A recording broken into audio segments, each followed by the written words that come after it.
Good evening, YouTubers, and welcome back in to another edition of PostSeason edition of Astros Recap. So anyway, the Astros. It's Thursday, October 9th, 11:49 p.m. Just thought I'd throw that out there. The Astros have played their two games in St. Petersburg, Tampa Bay, Florida, and they lost both. So not what we were expecting, but reality has sort of set in. This is where we're at. We have a Game 5 tomorrow, so thought I'd sort of set that up and talk about the games just played. A lot of Astros fans are sort of upset, little nerve-wracking. Tomorrow's game will be, and we're kind of concerned, worried. Throw any adjective you want, but there's a lot to be a little nervous about. But I think that we all need to just pump the brakes and just relax, and I think we'll be just fine. Okay, we got one game tomorrow. It's do or die. This is playoff baseball. So yes, as we all know, if you watch Astros baseball, they have trouble in Tampa Bay, St. Petersburg. They have for many years now. So whether it's at home or away, we struggle with Tampa Bay, but I think we'll be okay. A few things. So Monday's game, after the day off on Sunday, of course, when I talked to you last, they started, of course, Zach Greinke, who I have not been a huge fan of as an Astro so far. I just feel like he's underachieved. All in all, he's had a couple of okay starts. There's only one real good start I can think of, maybe two, during the regular season, but I mean, he's here, and he's a big part of why we feel like we should be winning this World Series. But I don't even want to get ahead of myself. But Greinke was not good. 6 earned runs. They brought in Rondon. He does what he's done for the majority or a good part of the year, which is he either walked a batter or he gave up a hit, either or. I mean, at this point, it was 4-5-1, and then you bring in Miley, and you look up, and they've scored, 7 or 8 runs, and we were just out of it by then. So the pitching was really bad on Monday, as we lost 10-3. I know Altuve hit a home run in the first to give us a lead, but that was it. Charlie Morton shut them down after that, and Greinke was terrible. Rondon was the only way Miley was valuable. Even though he, contributed to the mess of giving up runs, he also gave us a little bit of length to help out the bullpen. So that game was it was never going to be won. I mean, they were down and out. I mean, aside from the Altuve home run after that, it was just, things went from bad to worse. And, it was okay. It's just one game, and you bounce back. So, the Tuesday game was the more frustrating one because you didn't want to come back to Houston, especially after seeing the Yankees sweep the Twins the way they did, and they have all this rest time, and they're just sort of waiting around. And the Astros are now into a very tough spot playing tomorrow for a winner-take-all, basically, or to move on. Tuesday's game started by, the Rays went with a opener, and there was a bullpen game for him. We went to Justin Verlander on 3 days rest, and he was not very good. Something which is actually surprising to think of. Verlander's 36, I think, had never pitched on 3 days rest. I find that hard to believe because I feel like, when he was with the Tigers and they were making their postseason runs, I feel like he would have done that at least once, but apparently not. His velocity was there, but his command was not. So he got hit around. He gave up 3 in the first, 1 more in the second. You look up, it's 4-0 right out of the gate. And that's the one thing I did not want to do. I did not want to fall behind. I agreed with using Verlander on 3 days rest because, your alternative was Urquidy, who I wouldn't be dead set against, but I know Urquidy can go out there and the key in Game 4 was to really get out to the early lead. So once they didn't, things were going to be tough. And they were just kind of flat and lifeless, it felt like. We had a few hits here and there, but really could never get anything going. there was a play which could have gotten us on the board. I can't remember the exact inning, but you had Altuve on first, and Yordan Alvarez hit a double over the center fielder's head. Altuve came around, 2 perfect relay throws, threw him out at the plate, so that ended that inning. And then Chirinos hit a home run in the 8th to make it 4-1. But 4-1 final in Tampa, Astros Rays. That's just so familiar to me. That's basically what I've been accustomed to.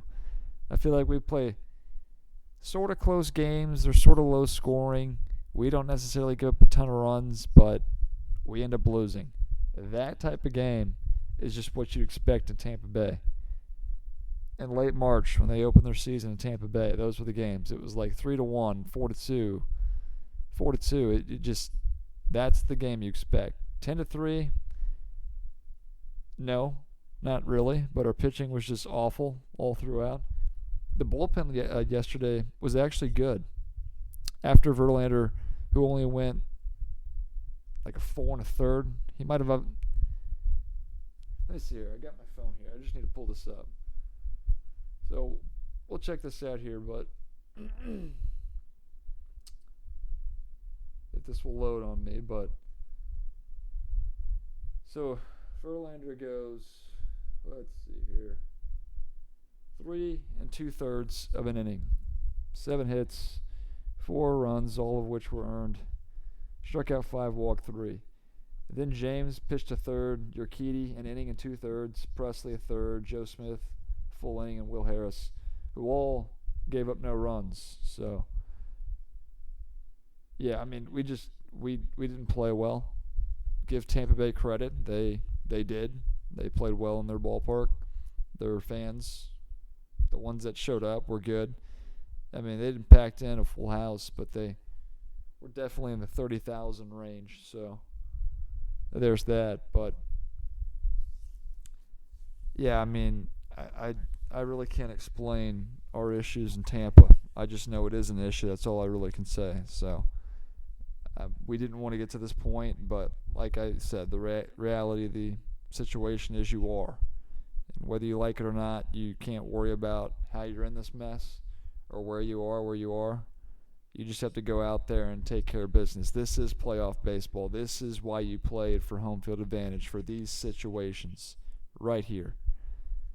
So, I'm still confident. I don't usually I'm not really superstitious, but I also don't like to be overconfident. In fact, that might have hurt us in the playoffs last year, because I might have been a little overconfident when we played the Red Sox. I don't know necessarily what the team was, but they shut us up pretty good after we won the first and then went on to lose the next 4. But I do like our chances tomorrow. I think things set up perfectly for the Astros. I mean, you have Garrett Cole, who was fantastic in Game 2. You're at home. I think that's bigger than even Cole being on the mound. I think being at home is huge. Last year, not so much, because at home, their offense just seemed to disappear when they were at home. But this year, it's been a complete flip. They were 60-21, I believe, and they won their first 2 games. So 62-21. I just think at home, with our crowd, as loud as they can be, our offense thrives off that, and I think that we'll be just fine tomorrow. I mean, if they don't, it's one game. Anybody can win any given game here. But, the Astros really have no excuses for tomorrow. The Rays have a good bullpen. They have Tyler Glasnow starting. I imagine Charlie Morton will be available. Blake Snell will be available. So they'll have their pitching exactly the way they want it.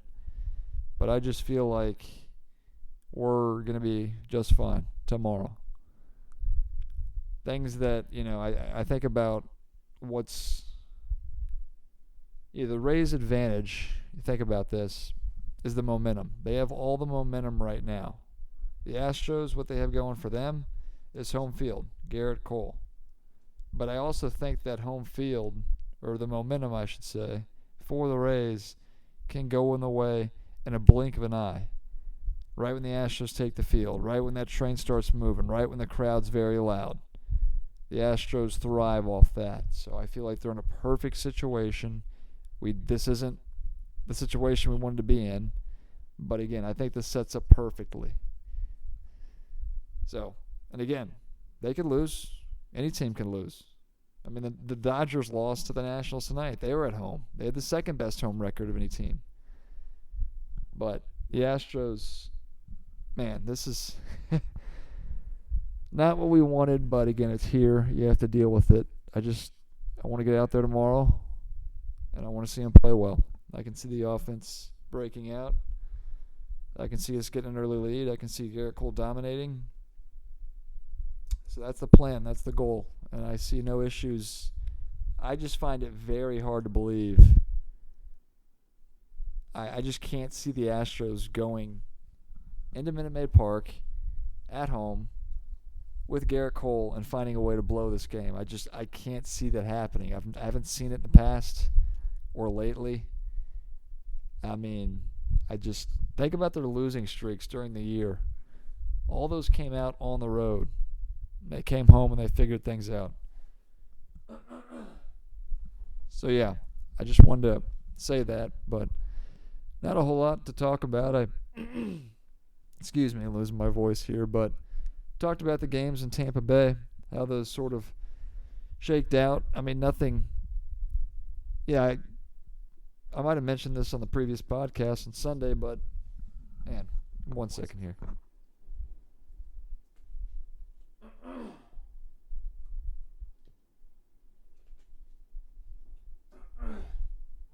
All right, so on the podcast on Sunday, talked about how important it was to win 2 games at home because of this fact right here. Us winning on the road was going to be tough in Tampa Bay. I mean, that was in the back of my mind. I thought we could pull out one, but we didn't. And that's, that doesn't surprise me very much because it's what they do. Getting those 2 wins was huge. And you're here. You're at home. I like their chances. I don't want to overstate that, but I almost have. So, I mean, that's really all I got. I mean, I'm only at 12, 13 minutes here. These, podcasts are going to be much shorter, but I just wanted to say that. So, they'll play tomorrow, whether they win or lose. I will talk to you. This is sort of up in the air, so I don't know. Because they have the off day on Friday, right? No. Yes. Off day Friday, and the ALCS starts Saturday. So, if the Astros win, I will plan to talk to you on Friday. If they lose, I will talk to you at some point to wrap up. I don't even want to say it right now, but I don't know. It might take me a few days to actually get over this. This if they lose tomorrow, this one would sting, and it would sit with me for a while just because of the expectations and the Astros. I've said this that they have to win. They have to. After the trades were made, it's funny because when you look at the trades now, Greinke was terrible, and Aaron Sanchez and Joe Biagini. Well, Sanchez is out for the year, and Joe Biagini's not even on the playoff roster. So the trades they made really haven't helped the team. Greinke heard it on Monday. But I still think even without those trades, they were still the favorites to win this. So anyway, I'll wrap things up there coming up 14, 15 minutes. I'm going to feel good tomorrow. After losing on Tuesday, I felt bad. Even this morning when I woke up, I felt bad. But as the day went by and the more I thought about it, the better I felt about it. That is tomorrow, Game 5. I feel good. I feel like the Astros, it's hard for me to imagine them coming out and losing tomorrow.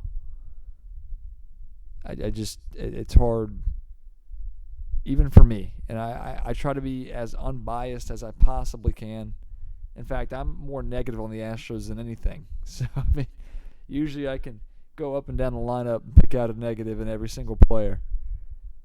and tell you what can go wrong and how AJ Hinch can screw this up. For me, it's really hard to find the negative in tomorrow's game. And that one negative would be the fact that the Rays have that momentum. But I think that shifts right back in the Astros' favor right when the game starts. So, yeah, I basically repeated everything I said twice, but that's just how I feel, and I'm just trying to get that across as completely accurate as I possibly can, or completely. I just want to make sure that all you Astros fans out there, if you're listening to this, you understand that. So, yes. Anyway, yeah, I'll wrap things up there. Please leave the comments below. Love to hear your thoughts. How worried are you about tomorrow? If you agree, like this video, share it with your friends, all that good stuff on YouTube. And I will talk to you in the coming days. So I'll wrap things up there, and we will see you then.